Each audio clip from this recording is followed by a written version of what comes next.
Machilipatnam parliament సభ్యుడిగా ఉన్నాను. అక్కడ బందరు పోర్టు విషయం మీ అందరికీ తెలుసు.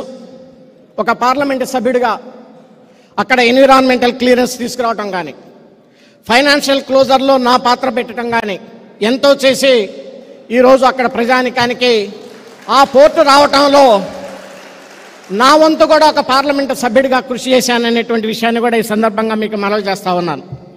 అదే రకంగా అక్కడ మెడికల్ కళాశాల రావాలి అని చెప్పేసి నేను ఎన్నోసార్లు అడగటం, మొట్టమొదటిగా ఆ రోజు ముఖ్యమంత్రి గారికి లెటర్ ఇవ్వటం, దాంట్లో భాగంగా ఈరోజు కేంద్ర ప్రభుత్వం నుంచి రావాల్సిన నిధులు ఒక పార్లమెంటు సభ్యుడిగా నేను కూడా దాన్ని కంప్లీట్ చేశాననేటువంటి తృప్తి నాలో ఉంది అనేటువంటి విషయాన్ని కూడా ఈ సందర్భంగా మీకు మనవి చేస్తూ ఉన్నాను. అదే రకంగా గుడివాడ ఉంది. గుడివాడ టౌన్కు ముందు 2 రైల్వే గేట్లు ఉంటాయి. పొద్దున్న నుంచి సాయంత్రం దాకా దాదాపు ఒక 100 సార్లు ఆ గేటు పడుతూ ఉంటుంది. కానీ ఈ రాష్ట్ర ప్రభుత్వంతో పెట్టుకుంటే ల్యాండ్ ఎక్విజిషన్కైనా అది ఆ ప్రాబ్లం సాల్వ్ కాదని చెప్పేసి కేంద్ర ప్రభుత్వాన్ని రిక్వెస్ట్ చేసుకొని ఇంక్లూడింగ్ ల్యాండ్ ఎక్విజిషన్తో సహా 325 కోట్ల రూపాయలు తీసుకొచ్చి ఆ ప్రాజెక్టును కూడా కంప్లీట్ చేశానని చెప్పేసి కూడా ఈ సందర్భంగా మీకు మనం చేస్తూ ఉన్నాం. మనకి ఇప్పటికి కూడా స్వతంత్రం వచ్చి 75 సంవత్సరాలైనా మత్స్యకారులు ఉంటారు, దివుల్లో అంటాం, ఎదురు మండి. ఇప్పటికి కూడా ఇటు నుంచి అటు వెళ్ళాలంటే దాదాపు 10,000 మంది జనాభా ఉంటారు. రేత్రిపూట ఏదన్నా ఎవరికన్నా హెల్త్ ప్రాబ్లమ్స్ వచ్చినా ఏమీ రావటానికి ఉండదు. మరి నాబార్డు నిధులతోటి 140 కోట్ల రూపాయలు తీసుకొచ్చి ఆ ఎదురుమండి బ్రిడ్జిని కూడా త్వరలో ప్రారంభించాలని చెప్పేసి చేస్తే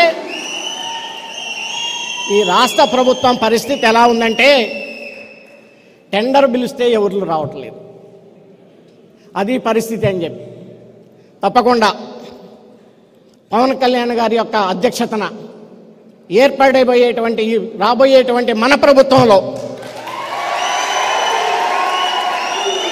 చేయాల్సినటువంటి పనులు చాలా ఉన్నాయి. తప్పకుండా ఆ పనులన్నింటినీ కూడా పూర్తి చేస్తామని చెప్పేసి కూడా ఈ సందర్భంగా నేను మనవి చేస్తూ ఉన్నాను. మరి నిన్న ముఖ్యమంత్రి జగన్ గారు ఒక సభలో మాట్లాడుతూ నేను ఎప్పుడూ అబద్ధాలు చెప్పను అని అన్నారు.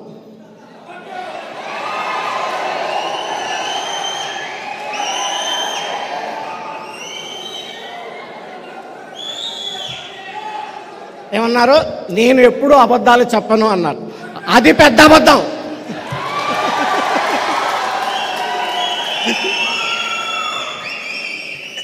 అది పెద్ద అబద్ధం. అయ్యా జగన్ సార్, నేను అడుగుతా ఉన్నాం, ఈ ప్రాంతం అంతా రాజధాని, ఆంధ్ర క్యాపిటల్.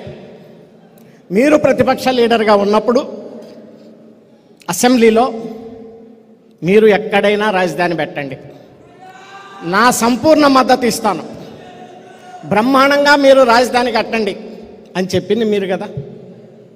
ఆ తర్వాత 2019 ఎలక్షన్స్కి ముందు మేము రాజధాని చుట్టుపక్కల ఎమ్మెల్యేలుగా, ఎంపీలుగా, ప్రజాప్రతినిధులుగా మేము పోటీ చేస్తూ ఉంటుంటే మీరు ప్రెస్ కాన్ఫరెన్స్ పెట్టించి అమరావతి, ఆంధ్ర క్యాపిటల్ అనేది అమరావతి ఇక్కడే ఉంటుంది, గుంటూరు విజయవాడ మధ్య, ఇది ఎక్కడికి పోదు అని చెప్పేసి మీరు చెప్తే మేము ఓట్లు అడుకోవటానికి వెళ్ళి ప్రతి గ్రామంలో చెప్పాం కదా.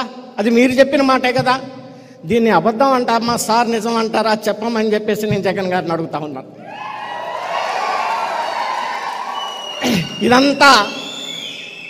ఇదంతా నేనేమీ వ్యక్తిగతంగా విమర్శించట్లేదు. వీడియో ఎవిడెన్స్ క్లిప్లు ఉన్నాయి. స్వయంగా ముఖ్యమంత్రి గారు మాట్లాడారు, అసెంబ్లీలో చాలామంది మాట్లాడారు. కానీ మరి ఈరోజు ఈ ప్రాంత ప్రజానికం ఏ మొహం పోయి మరి ఓట్లు అడుగుతారో, ఏ రకమైనటువంటి అబద్ధాలు చెప్పాలో మరి ఒక్కసారి ఆత్మ పరిశీలన చేసుకోమని చెప్పేసి గౌరవ ముఖ్యమంత్రి జగన్ సార్ గారికి నేను విన్నవించుకుంటా ఉన్నాను.